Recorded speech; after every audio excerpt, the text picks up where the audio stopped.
Hi, it's me Lore. Welcome to my YouTube channel. I'm a watercolor illustrator and today I'm going to show you for the first time in a video tour all of the bunnies that I painted for my Bunnies poster that I did back in 2019. I'll tell you a little bit about my process of how I start a poster project, and I'll share with you how I painted each bunny, what materials I used, how I turned them into a poster, and how I store the original paintings.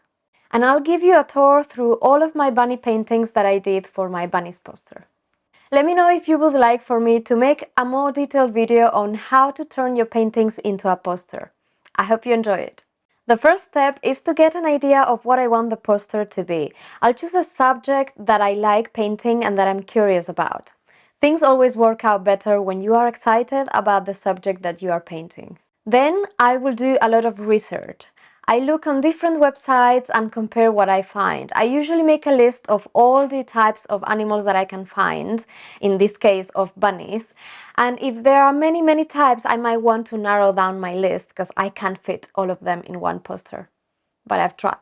Once I've decided which bunnies I want on my poster, the painting process can start. When painting anything from real life, you'll need a reference, either a real one or from photos. Don't just look for a single picture. Try to find more than one to understand the body, shape and movement of your subject. I start by sketching all of them on separate pieces of paper. A5 would be perfect, so they are ready to paint. This also makes the painting process much easier and quicker since I can paint two at the same time while I wait for one or the other to dry. I painted my bunnies with watercolors and finished them with color pencils. To achieve that furry look bunnies have, I painted the base layers with watercolors and left the white of the paper where needed. I also used this dented brush that helps me a lot with painting fur. It's one of my favorite to do fur-like textures with watercolors.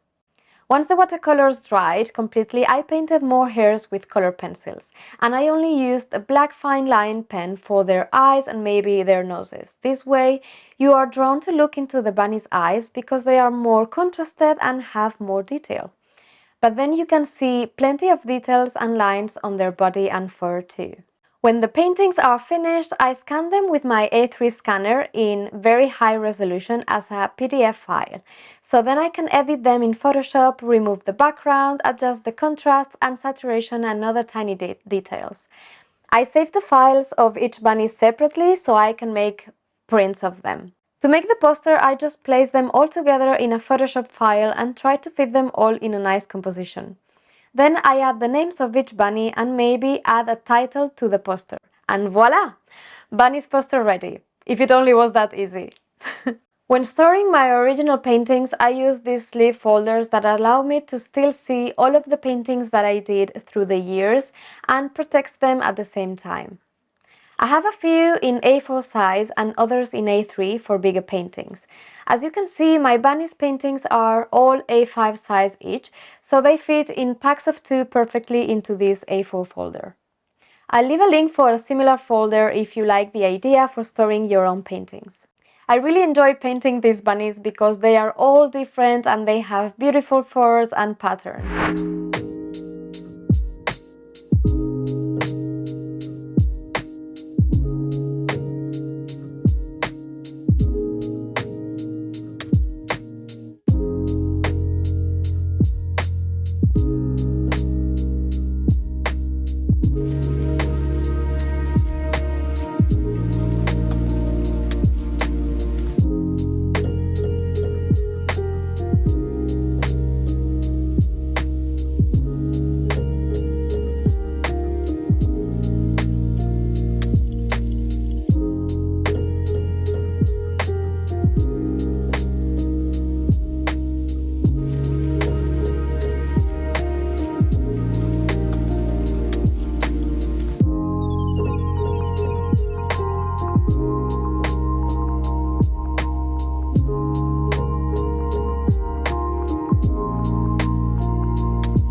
My favorites are definitely the English spot and the American bunny.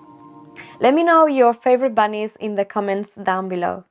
Also, if you liked my Bunnies poster, you can find it on my Etsy shop. I also leave the link on the description for you. I hope you enjoyed this Bunnies tour video. See you next week with another video. Bye!